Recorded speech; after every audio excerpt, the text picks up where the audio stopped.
Bienvenidos a Voces en la Niebla, el espacio donde exploramos las profundidades de las escrituras más allá de las interpretaciones superficiales. Soy Gukoro, y hoy vamos a adentrarnos en uno de los temas más fascinantes y menos conocidos de la Biblia hebrea, el consejo divino y los guardianes celestiales de las naciones. ¿Alguna vez te has preguntado por qué el mundo parece estar bajo la influencia de fuerzas espirituales opuestas? ¿Por qué algunas regiones experimentan violencia crónica mientras otras disfrutan relativa paz? ¿Existe alguna estructura espiritual invisible que gobierna sobre las naciones? Hoy vamos a descubrir que la respuesta a estas preguntas está escrita en las Escrituras desde hace milenios. Pero muchas traducciones modernas han oscurecido esta verdad. Gracias a los rollos del Mar Muerto encontrados en Qumrán, ahora podemos recuperar una comprensión que los judíos del tiempo de Jesús tenían claramente, pero que la Iglesia moderna ha olvidado casi por completo. Prepárate para un viaje que conectará Babel con el Calvario, que explicará las palabras de Jesús de una manera completamente nueva, y que transformará tu comprensión sobre la autoridad espiritual de la Iglesia. Comencemos con un versículo que probablemente has leído muchas veces sin notar el problema. Deuteronomio 32, 8. Si abres tu Reina Valera 1960, leerás: cuando el Altísimo hizo heredar a las naciones, cuando hizo dividir a los hijos de los hombres, estableció los límites de los pueblos según el número de los hijos de Israel. ¿Hijos de Israel? Pero espera, este evento ocurrió en Babel, según Génesis 11, mucho antes de que existiera Abraham, mucho menos Israel. Algo no cuadra aquí. Aquí está lo que nuestro equipo de investigación descubrió. En 1947, en las cuevas de Qumrán cerca del Mar Muerto, se encontraron fragmentos de Deuteronomio que son aproximadamente 1000 años más antiguos que los manuscritos que usó la Reina Valera. Y estos manuscritos dicen algo completamente diferente. El texto hebreo antiguo dice, Bene Elohim, que significa hijos de Dios o seres divinos, no hijos de Israel. La Septuaginta griega, traducida 200 años antes de Cristo, confirma esta lectura con las palabras, según el número de los ángeles de Dios. Entonces tenemos los siguientes escritos para analizar y comparar. Los de Qumrán, que son los más antiguos, dice hijos de Dios. En la Septuaginta, escritura antigua, dice ángeles de Dios. El texto masorético, medieval, dice hijos de Israel. ¿Qué pasó? Los escribas judíos posteriores, en época rabínica medieval, cambiaron intencionalmente esta frase porque les incomodaba la idea de que Dios gobernara las naciones a través de seres celestiales. Era una corrección teológica, no textual. Este es uno de los errores de traducción más reconocidos en estudios bíblicos modernos, y tiene consecuencias enormes para entender toda la narrativa bíblica. Ahora que sabemos la lectura correcta, veamos qué nos está diciendo realmente Deuteronomio 32, 8-9. Vamos a leerlo completo según los manuscritos más antiguos. Cuando el Altísimo dio a las naciones su herencia, cuando dividió a los hijos de los hombres, estableció los límites de los pueblos según el número de los hijos de Dios. Porque la porción de Yahweh es su pueblo, Jacob es la heredad que le tocó. Aquí está la estructura que el texto revela. Primero, Dios dispersó a las naciones en Babel después del juicio de la torre. Segundo, cada nación fue asignada bajo la supervisión de un ser celestial, un miembro del consejo divino. Tercero, Israel fue reservado como porción directa de Yahweh, no bajo ningún intermediario angelical. Esta no es una idea extraña o herética. Aparece repetidamente en las Escrituras. En Job capítulos 1 y 2, vemos a los hijos de Dios presentándose ante Yahweh en el consejo celestial. En el Salmo 82, que examinaremos en detalle más adelante, Dios juzga a estos seres en medio de la asamblea divina. En Daniel 10, encontramos al príncipe de Persia y al príncipe de Grecia, seres espirituales que influyen sobre reinos humanos, mientras Miguel es descrito como el gran príncipe que está por los hijos de tu pueblo, Israel. La literatura judía del Segundo Templo, como el libro de Enoc y Jubileos, también habla extensamente de estos seres celestiales asignados a las naciones. Pero aquí viene una pregunta crucial. Si esto sucedió en Babel y todavía no existía Israel, ¿cómo puede decir que Israel era la porción de Yahweh? La respuesta nos revela algo profundo sobre la naturaleza de Dios. La elección de Israel existía en el plan divino antes de su creación física. Moisés está narrando el evento de Babel desde una perspectiva profética posterior, explicando lo que Dios ya tenía en mente cuando dividió las naciones. Como dice Jeremías 1:5, antes que te formase en el vientre, te conocí. La elección divina precede a la existencia terrenal. Ahora llegamos a uno de los textos más poderosos y menos comprendidos de toda la Biblia, el Salmo 82. Escuchen con atención. Dios se levanta en la asamblea divina, en medio de los dioses juzga. ¿Hasta cuándo juzgaréis injustamente y aceptaréis las personas de los impíos? Defended al débil y al huérfano, haced justicia al afligido y al menesteroso. Librad al afligido y al necesitado, libradlo de mano de los impíos. Y aquí viene el versículo clave. Yo dije, vosotros sois dioses, y todos vosotros hijos del Altísimo, pero como hombres moriréis, y como cualquiera de los príncipes caeréis. Este salmo describe un juicio. Los seres celestiales que fueron asignados para gobernar justamente sobre las naciones han fallado en su misión. En lugar de proteger, oprimieron. En lugar de promover justicia, permitieron corrupción. Y ahora Dios pronuncia sentencias sobre ellos. Morirán como mortales. Pero el salmo termina con una profecía esperanzadora. Levántate, oh Dios, juzga la tierra, porque tú heredarás todas las naciones. ¿Captan la implicación?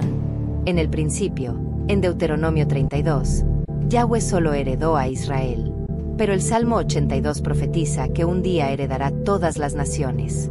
¿Cuándo sucede esto? Aquí es donde el Nuevo Testamento entra poderosamente.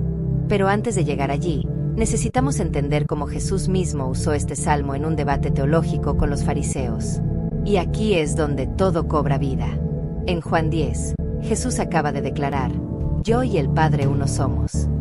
Los líderes religiosos toman piedras para apedrearlo por blasfemia. Y entonces Jesús hace algo extraordinario. Cita el Salmo 82. Jesús dice, ¿no está escrito en vuestra ley? Yo dije, ¿dioses sois? Si llamó dioses a aquellos a quienes vino la palabra de Dios, y la Escritura no puede ser quebrantada, al que el Padre santificó y envió al mundo, vosotros decís, tú blasfemas, porque dije, Hijo de Dios soy. Durante siglos, muchos han interpretado esto como si Jesús estuviera hablando de jueces humanos o líderes de Israel. Pero eso contradice completamente el contexto del Salmo 82, que claramente habla de seres celestiales, no humanos. Los fariseos sabían perfectamente que el Salmo 82 hablaba del consejo divino. Esta interpretación era común en el judaísmo del Segundo Templo, confirmada por los manuscritos de Qumrán. Entonces, ¿qué está haciendo Jesús? Está usando un argumento rabínico clásico llamado Kal Vajomer, del menor al mayor. Su lógica es devastadora. Si Dios llamó Elohim, dioses, a seres celestiales inferiores que recibieron autoridad delegada, ¿cómo pueden ustedes acusarme de blasfemia por llamarme hijo de Dios, siendo yo quien el Padre santificó y envió? Es un golpe lógico perfecto. No pueden refutarlo sin contradecir sus propias escrituras. Pero hay algo aún más profundo aquí. Jesús se está posicionando como el que tiene autoridad para juzgar a esos mismos seres celestiales que fallaron. Él es quien cumplirá la profecía del Salmo 82. 8. Levántate, oh Dios, juzga la tierra, porque tú heredarás todas las naciones. Ahora todas las piezas del rompecabezas comienzan a encajar. En Babel, las naciones fueron asignadas a seres celestiales. En el Salmo 82, esos seres son juzgados por su fracaso. En el Salmo 82, 8, se profetiza que Dios mismo heredará todas las naciones. Y entonces llega el momento cumbre de la historia humana, la resurrección de Cristo. Escuchen sus palabras en Mateo 28, 18. Toda autoridad me es dada en el cielo y en la tierra. Este es el momento de transferencia de poder cósmico. Cristo ha despojado a los principados y potestades. Las naciones que fueron entregadas a guardianes celestiales en Babel ahora vuelven bajo la autoridad directa del Mesías. Por eso inmediatamente después dice, por tanto, id y haced discípulos a todas las naciones. ¿Por qué todas? Porque Él acaba de recuperarlas legalmente. Ya no están bajo la jurisdicción de los guardianes rebeldes. Ahora pertenecen al reino del Hijo. Pablo explica esto magníficamente en Colosenses 2:15, y despojando a los principados y a las potestades, los exhibió públicamente, triunfando sobre ellos en la cruz. Juan lo dice de otra manera, para esto apareció el Hijo de Dios, para deshacer las obras del diablo. 1 Juan 3:8. La misión de la Iglesia no es simplemente salvar almas en un sentido individualista. Es participar en la recuperación de las naciones que fueron perdidas en Babel, liberándolas del dominio de los poderes espirituales corruptos. Aquí es donde debemos pisar con cuidado teológico y con profundo respeto. Israel siempre fue la porción directa de Yahweh, defendido por Miguel el Arcángel. Esto nunca ha cambiado. Como dice Pablo en Romanos 11:29, los dones y el llamamiento de Dios son irrevocables. Pero la Iglesia ha sido colocada en una posición espiritual aún más elevada. Escuchen estas declaraciones del Nuevo Testamento. Efesios 2:6. Y juntamente con Él nos resucitó, y asimismo nos hizo sentar en los lugares celestiales con Cristo Jesús. Colosenses 1:13. El cual nos ha librado de la potestad de las tinieblas, y trasladado al reino de su amado Hijo. 1 Corintios 6:19. ¿O ignoráis que vuestro cuerpo es templo del Espíritu Santo? Hebreos 1:14. No son todos espíritus ministradores, enviados para servicio a favor de los que serán herederos de la salvación. ¿Ven el contraste? Israel, pueblo escogido, defendido por Miguel, Dios cerca de ellos. La Iglesia, esposa del Mesías, defendida por la Trinidad misma, Dios viviendo en nosotros. Los ángeles, incluyendo Miguel, ahora sirven bajo Cristo, quien es la cabeza de la Iglesia. No estamos bajo un guardián angelical territorial. Estamos bajo el Rey mismo. Como dice Romanos 8, 31-39, si Dios es por nosotros, ¿quién contra nosotros? No tenemos un ángel protector. Tenemos al Creador de los ángeles. Pero aquí viene la parte que debe hacernos temblar con santo temor. Lucas 12:48 lo dice claramente. A todo aquel a quien se haya dado mucho, mucho se le demandará. La posición elevada de la Iglesia no es solo un privilegio, es una responsabilidad tremenda. Por eso Hebreos habla con tanta severidad. Porque si la palabra dicha por medio de los ángeles fue firme, y toda transgresión y desobediencia recibió justa retribución, ¿cómo escaparemos nosotros, si descuidamos una salvación tan grande? Hebreos 2, 2-3. ¿Cuánto mayor castigo pensáis que merecerá el que pisoteare al Hijo de Dios, y tuviere por inmunda la sangre del pacto en la cual fue santificado? Hebreos 10:29. La ley de Moisés regulaba el comportamiento externo. La ley de Cristo exige transformación del corazón. Jesús lo dejó claro en el Sermón del Monte. No solo no mates, ni siquiera te enojes sin causa.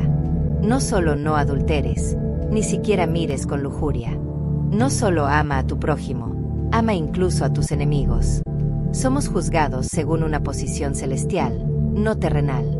Somos templo del Espíritu Santo, coherederos con Cristo, sentados en lugares celestiales. Esto es hermoso, pero también escalofriante. Produce el verdadero temor del Señor, no miedo, sino reverencia profunda. Hemos viajado desde Babel hasta el trono celestial. Hemos visto cómo los manuscritos más antiguos revelan una verdad que muchas traducciones han oscurecido. Hemos entendido por qué Jesús citó el Salmo 82. y hemos descubierto la posición extraordinaria en la que Cristo ha colocado a su Iglesia. Esta no es teología especulativa. Está respaldada por los rollos del Mar Muerto, de Qumrán, la Septuaginta griega, la literatura judía del Segundo Templo, las propias palabras de Jesús, las cartas de Pablo, el libro de Hebreos. La pregunta ahora es, ¿qué haremos con esta revelación? ¿Caminaremos conscientes de nuestra autoridad espiritual? ¿Viviremos a la altura de nuestra identidad celestial? ¿Tomaremos en serio la santidad que se nos exige? Te invito a investigar por ti mismo. Busca los manuscritos de Qumrán. Lee los estudios académicos sobre Deuteronomio 32, 8. Estudia Daniel 10 y el Salmo 82 con nuevos ojos. Y déjanos tus comentarios. ¿Qué te impactó más de este episodio? ¿Qué preguntas te quedaron? ¿Qué temas relacionados te gustaría que exploráramos? Esto ha sido Voces en la Niebla, donde la verdad emerge de las sombras de la historia. Te invito a suscribirte a nuestro canal y activar las notificaciones. Compartiremos más investigaciones que conectan la Biblia con la vida espiritual práctica. Recuerda, no caminas solo por este mundo. No estás bajo el dominio de principados territoriales. Has sido trasladado al reino del Hijo amado. Camina en la autoridad que Cristo te dio. Vive en la santidad que tu posición exige. Y nunca olvides, tu protector no es un ángel territorial. Es el creador del universo.